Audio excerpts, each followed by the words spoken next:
Well, hello there, and welcome back to my survival world. I am Zomfun, and I got that completely backwards.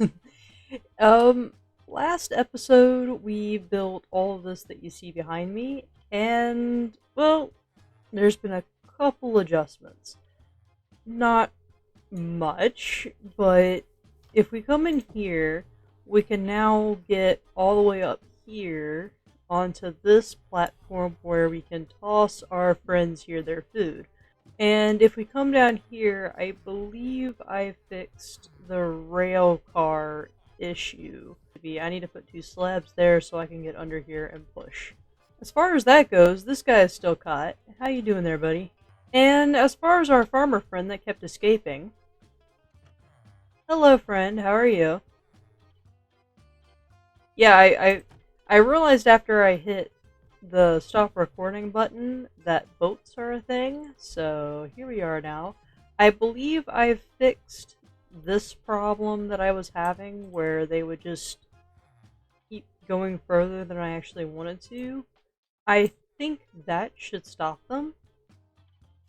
I I don't really know that, and I haven't I haven't really tested it. But we're gonna find out. If not, I'll just put everything back where it was supposed to be to begin with. Anyway, before we get into what we're going to be doing today, because we need those villagers to grow up before we can do that anyway, is I want to do a couple of things. One of those being, I don't know if you noticed this, you might have and just thought it was a little bit odd. I've been carrying these feathers, and that's because I got my first ever pet here in this world. It was a very pretty blue parrot. And as soon as I made friends with said parrot, a creeper came by and it exploded. My parrot exploded. So I've decided that I need to make myself a little grave for my lost friend. And I think right here next to our house could be a good place. The the the bird didn't have a name. Yeah. Anyway, I've moved my bamboo.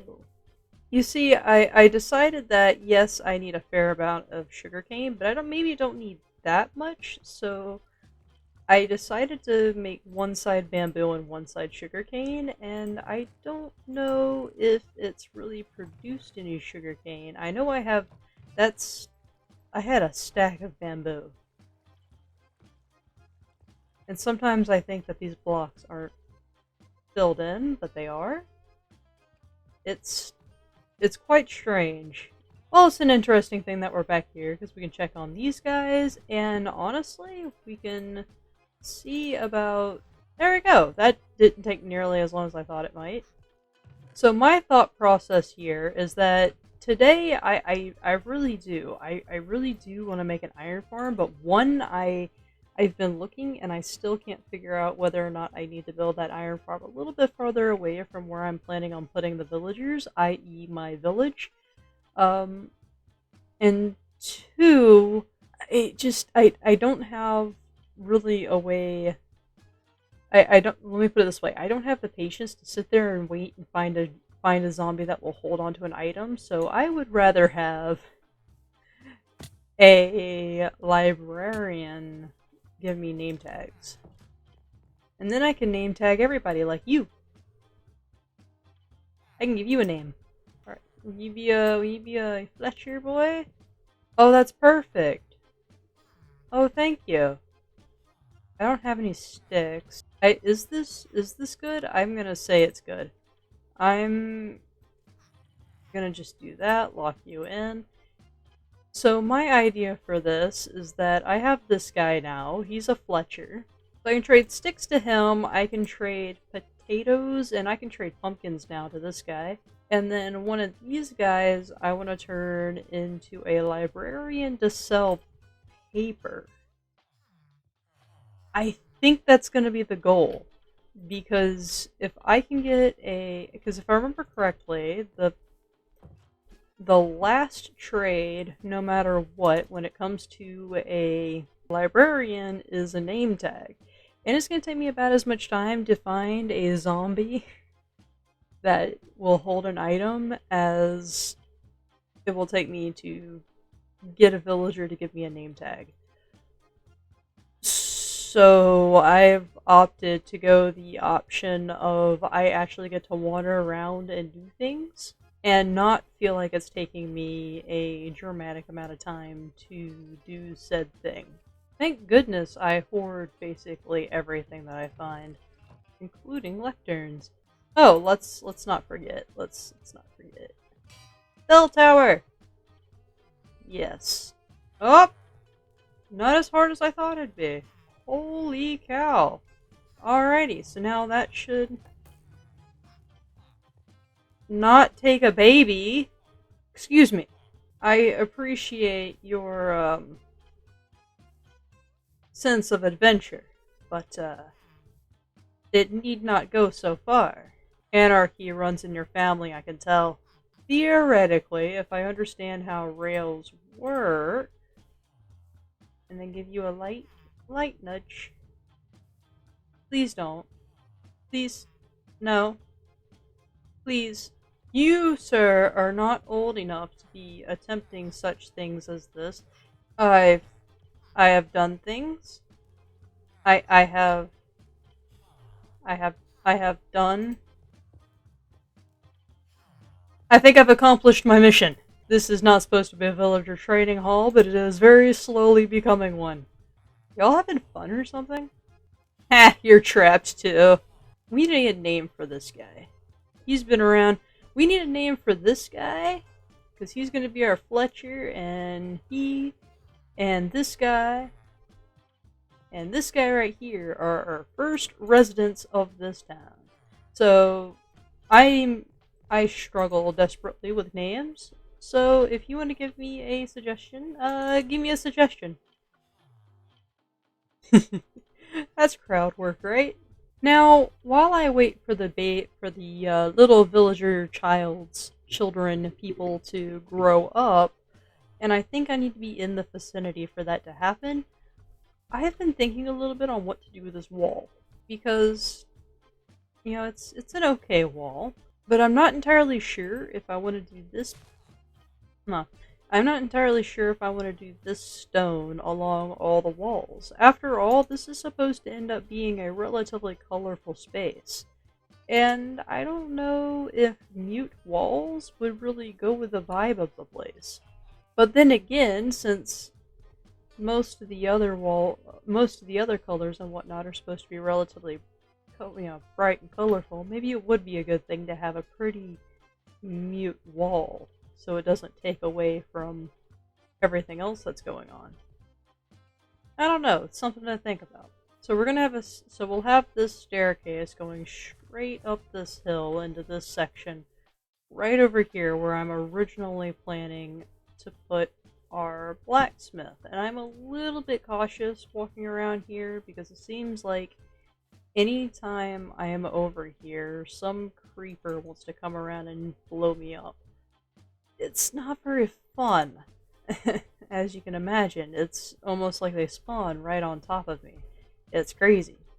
So, depending on what exactly I find out, most of my research so far says that it doesn't really matter how far away from a village, which I might classify this as a village, you put your villager, your iron farm on Java. But I may, just for the heck of hoping and praying, well, I should say instead of hoping and praying, I may put it back farther, or maybe I'll put it closer to my actual base over there. Aha! You can reach it like that though. Frostwalker. But you trade paper. That's actually pretty good. Oh, this is exactly what I want. Oh, wait a second. That's exactly what I want. So, for most people, they want a trade as far as, a book and whatnot. Me, for my first trade, all I really want is a paper trade and a bookshelf trade. I could have used this a long time ago. But the past is the past. We are now friends, and soon we will have a name tag. Thanks to this. Oh.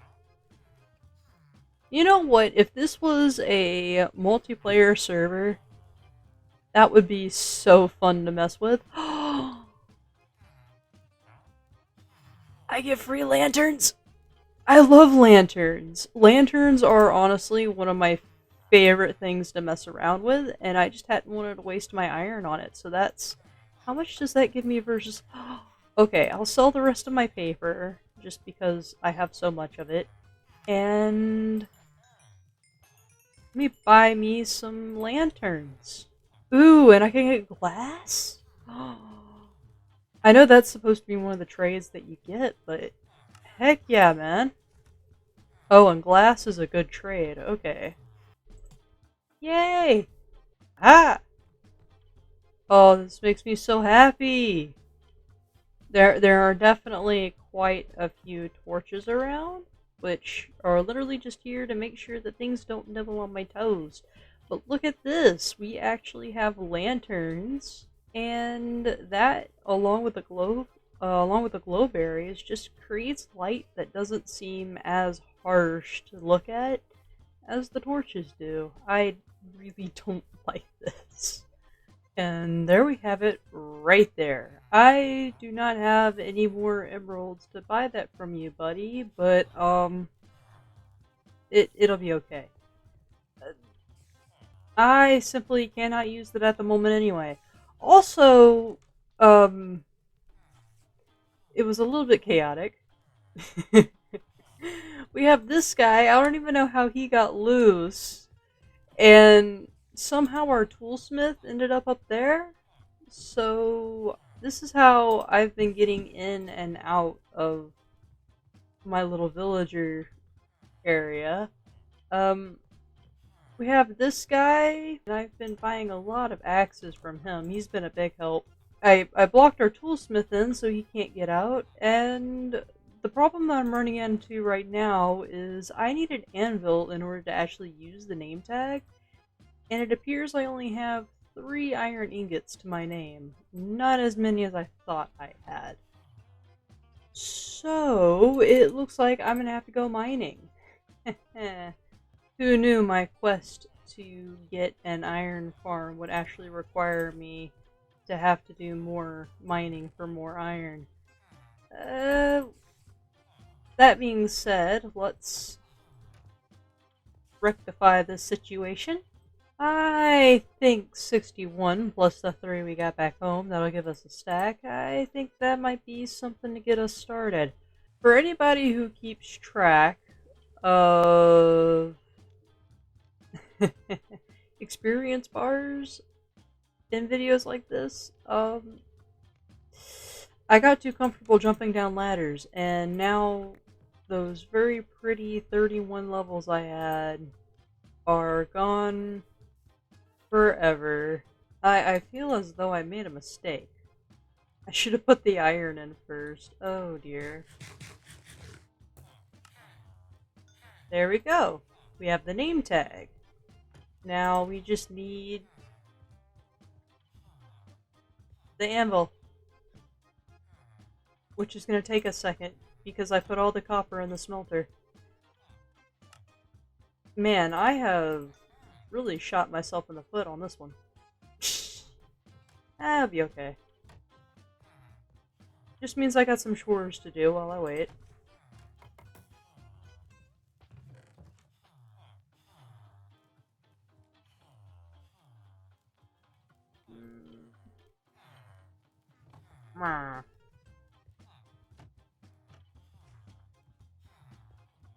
You know, before my indecisiveness gets me, I think I'm just gonna sort of stick it over here and hope that it's far enough away. I'm gonna put it where I was originally planning on putting it, which is this area, but I'm gonna put it way over here. I'm gonna put it way over here, and I'm gonna hope it's far enough away from everything. Now, the design that I'm making is by Wattles. Wattles? Wattles. Wattles? Wattles? Wattles? It's one of those. It's supposed to be relatively easy to make, and I'm I'm gonna hope that he's right.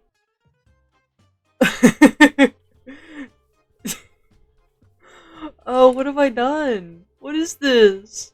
Okay, so we're at a point where it's about time to get the Zambi. Alright, so now I stand right here. He stops there. There. He stops there. And then I just drop him down the chute. Now we gotta come up with a name for our little friend and make sure all of this is good and ready to go. Um, I think an appropriate name would just be call him... Hi. I think that's an appropriate name for our Zambi friend. Hey! Hey, dude. No. I don't need your friend. Wait. That's right. I have a bow of my own.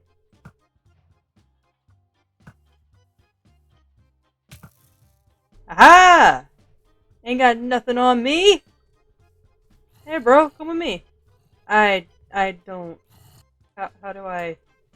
How do I? That's okay.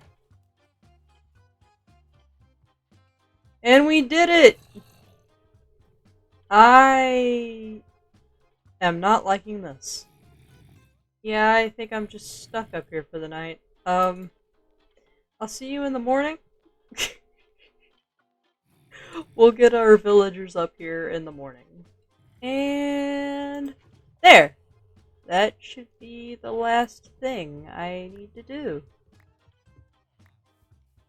That's a little bit scary having the corners out there, but I do indeed want to do something with those corners, so now I'm going to go ahead and put the 9 iron ingots I have left over from this project.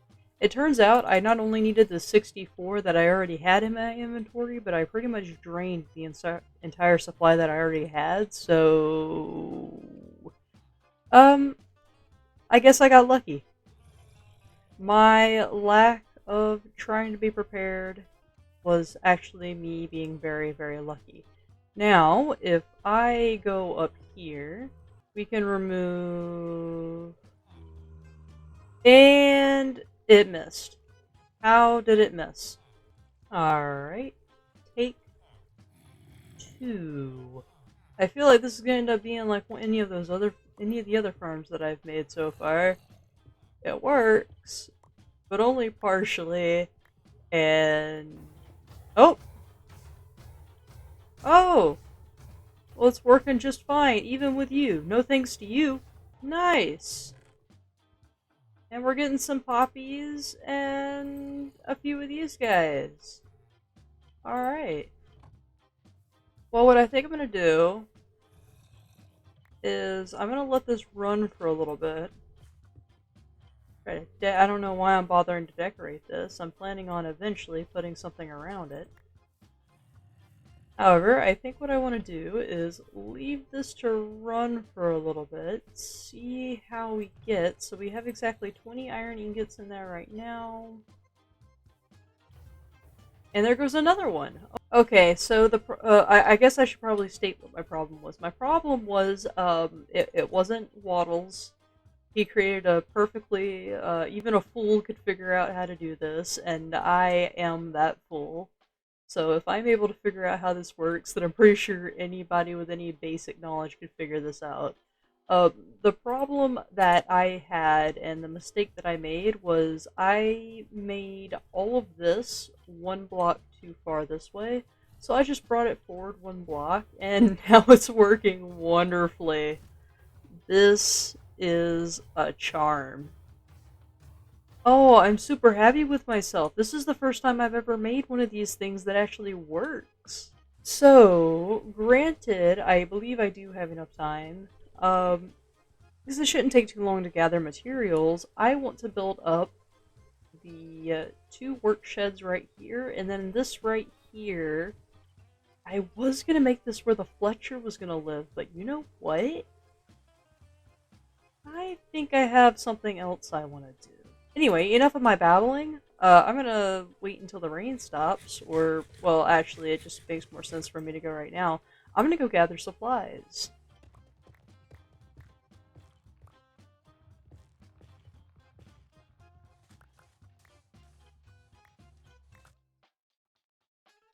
And we're back. I have seemingly finally figured out why armor is such a great thing, and it's kind of a good thing that I was planning on building the forge and the weaponsmith area today, because, oh boy, do I need some decent armor. Before I show you the major part of the build that I have done, I just want to direct you to right over here where I have done a little bit of switching out of the wood texturing and whatnot. You know, the copper roof has become warped wood, and some of the mushroomy, fungusy bits. I like that a lot more than the copper, and I also traded out the stripped birch wood for some sand, sandstone, and a little bit of stripped oak wood sprinkled in right there. I think that looks quite good if you ask me, and it makes me a little bit happier about that. Now, as for the major part of this build, or major part of this episode, what I've spent all this time collecting materials for, yeah, I'm really happy with this. It's so good to me, at least, because we've got a copper roof here with a nice awning going on, and then it kind of flows into this smaller building, or yeah, smaller building, or at least it looks like the smaller of the two buildings. Crimson wood mixed a little bit of logs in there with the planks, and they both have crimson doors. I thought that tied them both together, and I also like that they are the main walls are made of two separate materials. If you look at the ground, I really like how this gradient turned out. I don't, it's probably obvious, but I'm playing around with textures and gradients and trying to learn how all that stuff works. So I really like how, the inside kind of looks like soot, kind of stained what used to might have been a really nice bright walkway. And I think it ties the area in so well. It really makes it obvious that this is a workstation where, something is made here at the forge. In here we have our weapons smith, who is fully upgraded, and we have our novice armorer, who I've been buying iron helmets from, and I'm trying to smelt them because I don't need the iron ones. um, and then in here we have our toolsmith, who is not quite kitted out yet, but he's got a diamond axe, which is not bad. I'll say it's not bad. Efficiency 2, if I put two of these together, I would get a heck of a lot of saplings. And it would be pretty fast. And then, of course, yeah, I have a Fletcher over here. I'm planning on having two of each of the people that, I should say two of each of the jobs that you see. But right now, I just don't really have the emeralds to do that. Of course, you have the storage in there. There's not really any room for storage right here, but I did put this furnace right there. Now, if we come up here, it's like a nice little covered area where you can walk up here. The path that goes from the watchtower is going to come around here, and it's going to travel on through this way. Part of this roof is probably going to disappear at some point as this goes around that way. But that's fine. And you can walk on top of this roof if you wanted to. Not that I necessarily want to, but you can if you want to. But if you come right up this slightly twisty staircase, makeshift, of course, that will change, you'll come up to the iron farm, which is not entirely loaded in until I get about right here. And it hasn't been working all that well in the background, but that's okay. I think Part of it has to do with maybe bringing the chute down a little bit more, so that way the golems are far enough away that they'll start spawning more up there. I think that'll quicken the rates a little bit better. And then, of course, we'll have our... I'm thinking a mansion. I think a mansion or some kind of castle could look really good right here. And then, of course, you walk back down here, and there's this cute little archway that I love very, very much. Probably my favorite part of it all is just that little walk going down, and this has really solidified to me exactly what I want this area to be and what I want it to look like and sort of be eventually. That being said, if you enjoyed this episode, make sure to leave me a like and let me know down below what your favorite part of this episode is. Or I should say was. Past tense is very important here. I hope you have a nice day, and bye.